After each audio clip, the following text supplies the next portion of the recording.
In the midst of the Trojan War, a conflict arose among Greek allies that would shape the course of the epic conflict. This dispute was not fueled by a thirst for power or a desire for wealth, but rather, it was a question of honor. At the heart of this clash were two formidable figures: Achilles, the Greek hero known for his unmatched strength and skill, and Agamemnon, the king of the Greeks and leader of the expedition against Troy. The seed of discord was planted during the distribution of war spoils. A Trojan woman, Briseis, captured by the Greeks, was assigned to Achilles. However, a twist of fate forced Agamemnon to return his own captive, Briseis, to her family to appease divine wrath. Agamemnon, feeling slighted, decided to claim Briseis from Achilles as compensation. This action ignited the fury of Achilles. He saw Agamemnon's decision not just as a loss of a woman he considered his own, but as a blatant disrespect to his honor and status as a hero. Achilles was not just a warrior. He was a symbol of power and strength, a beacon for the Greeks in the face of their enemies. To have his honor so casually disregarded was a blow that Achilles could not ignore. In a fit of wrath, Achilles made a decision that would significantly alter the course of the war. He withdrew from the battlefield, refusing to lend his strength and skill to the Greeks. This decision was not taken lightly. Achilles knew the weight his absence would carry. He was aware that without him, the Greeks stood a lesser chance against the Trojans.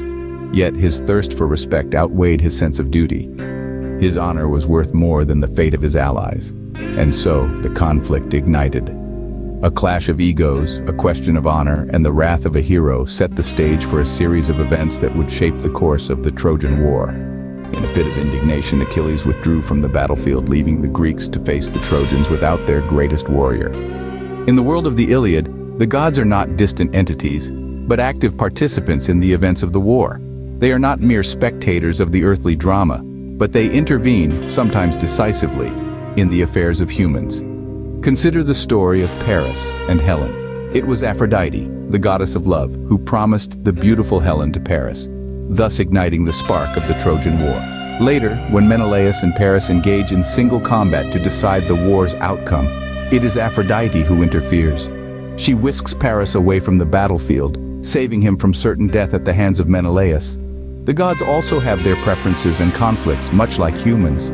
Athena, for instance, holds a grudge against the Trojans due to the judgment of Paris, where he deemed Aphrodite the most beautiful goddess over Athena and Hera. This slight does not go unnoticed, and Athena lends her support to the Greeks, even guiding Achilles' arrow during his duel with Hector. Similarly, Hera, the queen of the gods, sides with the Greeks due to her own grudge against Paris. On the other hand, Aphrodite and Apollo favor the Trojans, Aphrodite due to her involvement with Paris and Helen, and Apollo because of his love for the Trojan people. These divine entities, with their personal preferences and conflicts, influence the course of the war. They tip the scales in favor of one side or another, save heroes from the brink of death, and guide weapons with deadly accuracy. Their actions, driven by their own desires and grudges, add another layer of complexity to the narrative of the Iliad. In essence, the divine and the mortal are intertwined in the Iliad, each influencing the other. The gods, with their personal preferences and conflicts, played a significant role in the unfolding of the Trojan War. Death is a constant companion in the battlefield, yet it's the death of a close friend that brings Achilles back into the fray. The demise of Patroclus, his dearest comrade, sends shockwaves through Achilles' world. Filled with grief and seething with rage, Achilles sees nothing but the face of Hector, the Trojan prince who dared to strike down his friend. The loss of Patroclus strips away Achilles' resistance to fight, transforming his wrath into a thirst for vengeance. His return to the battlefield signifies a turning point in the war, a shift in the tides of fate. For Achilles, it is no longer a quarrel over honor or spoils of war. It becomes a personal vendetta, a quest for retribution. This change casts a long shadow over the Trojans, for they now face a wrathful Achilles, a warrior unbound by the constraints of honor, driven by a devastating loss.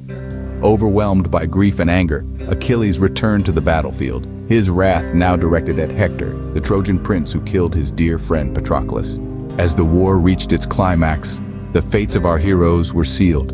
Achilles, his wrath unabated, met Hector, Troy's greatest defender, in a final, epic confrontation. Their battle was fierce, a testament to their strength and skill, a dance of death under the watchful eyes of the gods. Yet the scales of fate tipped in favor of Achilles, and Hector fell, defeated. The death of Hector, however, did not quell Achilles' anger.